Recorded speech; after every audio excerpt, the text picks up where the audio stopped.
Turun Ranjang by Chepty Brown. Prolog.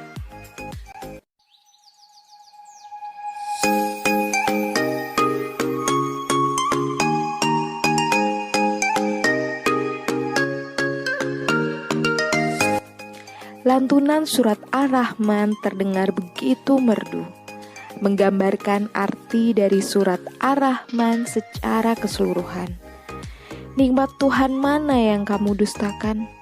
Seluruh keindahan bumi ini, laut, pohon, langit, semuanya tercipta dengan begitu indah. Seperti saat ini, similir angin berembus mengiringi prosesi pernikahanku. Duduk di samping ayah yang menjadi wali nikahku hari ini akan menjadi titik balik dari kehidupanku. Sejak perjodohan ini, aku hanya berdoa semoga aku ikhlas menerima semuanya. Meski aku tahu, semua mimpi harus aku pendam dan musnahkan.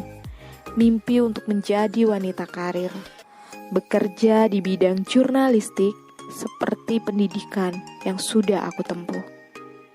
Hanya saja belum sempat aku melangkah, ayah dan bunda sudah memberikan tanggung jawab kepadaku.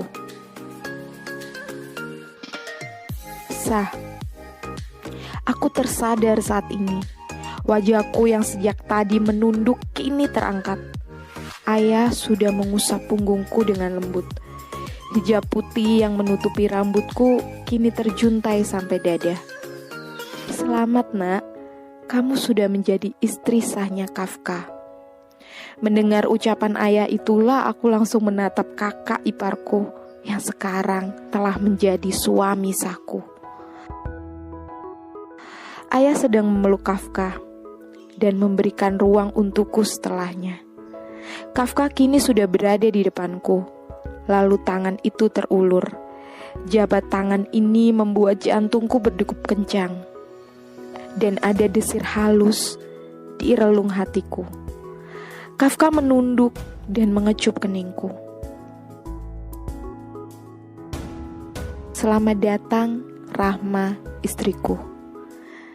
Bisikannya sangat lembut saat mendekat dan hanya aku yang mendengar. Saat itulah aku mengalihkan pandangan dari tangannya ke matanya. Kafka Rahardian tidak tersenyum sedikit pun. Dia hanya menganggukkan kepala. Lalu penghulu meminta kami menandatangani buku nikah. Setelahnya, semua prosesi aku jalani dengan hati beku. Aku masih belum siap. Pria yang menikahiku dengan mahar surat Ar-Rahman ini masih belum aku kenal dengan sepenuhnya. Karena dia juga baru beberapa bulan menikah dengan almarhumah kakak kandungku, Sofia.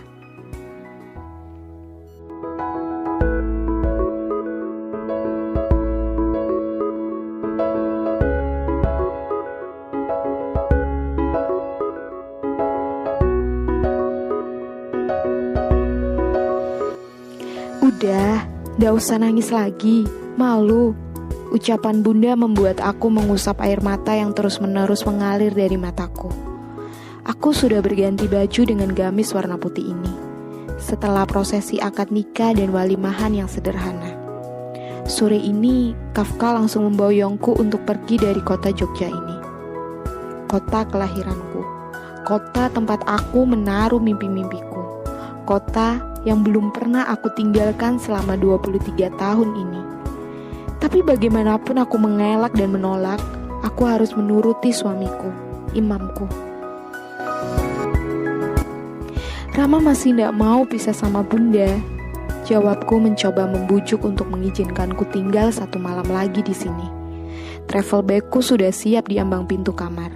Dan Kafka sudah menunggu di ruang tamu dan sedang berpamitan kepada ayah dan juga kedua orang tuanya, Tante Niken dan Om Rian. Halama, cuma Jakarta kan? Bunda sama ayah nanti naik pesawat juga langsung nyampe. Udah, gak usah nangis lagi.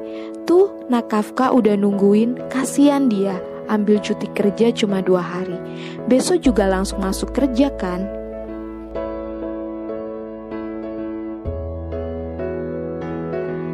Kuhela napas, lalu membenarkan kerudung pasmina yang aku kenakan.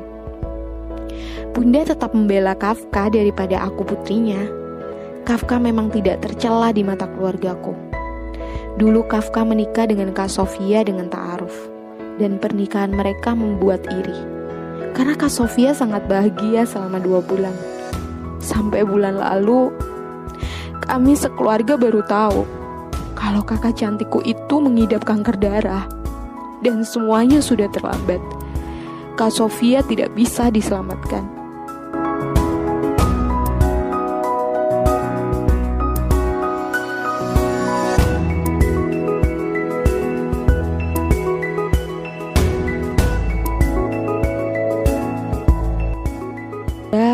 Hapus itu air mata. Jangan tunjukkan kalau kamu sedih menikah sama Nak Kafka. Dia udah baik banget sama keluarga kita. Dia nurut gitu aja saat ayah memintanya untuk menikahimu. Padahal Bunda tahu pria seperti Nak Kafka itu bisa menikah dengan wanita yang lebih cantik.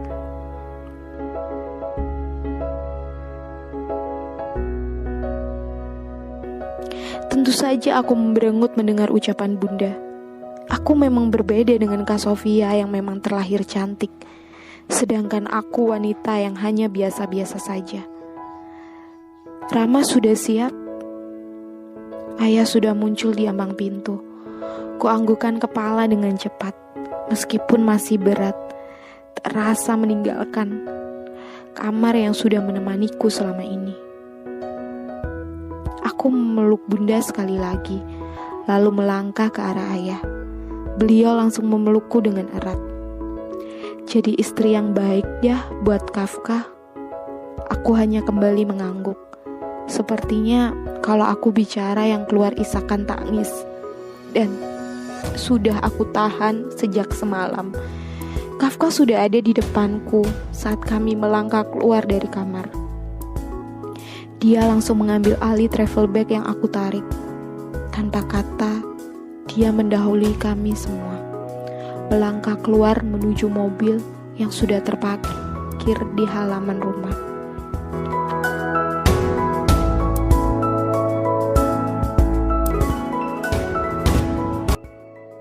Hati-hati di jalan ya. Aku sempat memeluk ayah dan Bunda sekali lagi sebelum masuk ke dalam mobil. Entah kenapa dia malah memilih untuk naik mobil daripada naik pesawat atau kereta api. Kafka mengucapkan salam kepada kedua orang tuaku dan langsung masuk ke dalam mobil. Kulambaikan tangan kepada Bunda dan ayah. Tapi seperti tadi, aku tidak bisa mengeluarkan satu kata pun. Akhirnya, mobil mulai berjalan.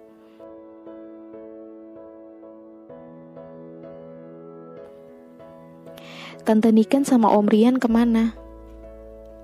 Aku memang tidak melihat keduanya saat keluar tadi.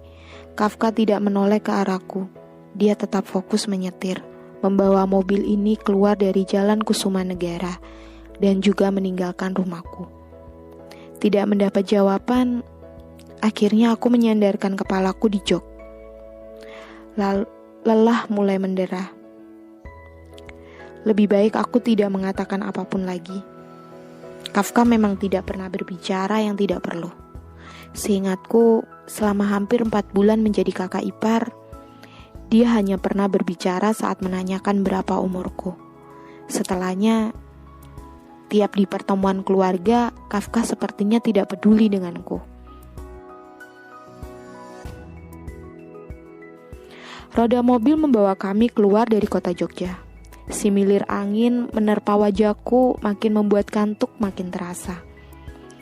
Saat mataku akan terpejam, tiba-tiba mobil sudah berhenti. Kita salat maghrib dulu di sini.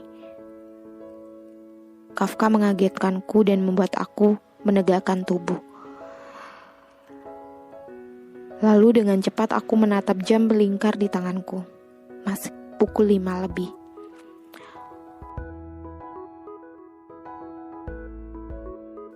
Belum maghrib, aku menoleh ke arahnya dengan canggung.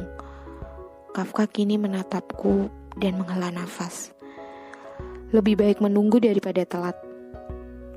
Nanti setelah ini kita akan menginap di Semarang. Mas ada urusan pekerjaan. Kamu jangan merengek. Setelah mengatakan itu, dia langsung keluar dari mobil. Dan ucapannya yang terakhir itu membuat aku kesal. Siapa yang merengek? Sejak tadi aku hanya diam. Apa yang akan terjadi ke depannya sepertinya akan membuat aku untuk selalu bersabar.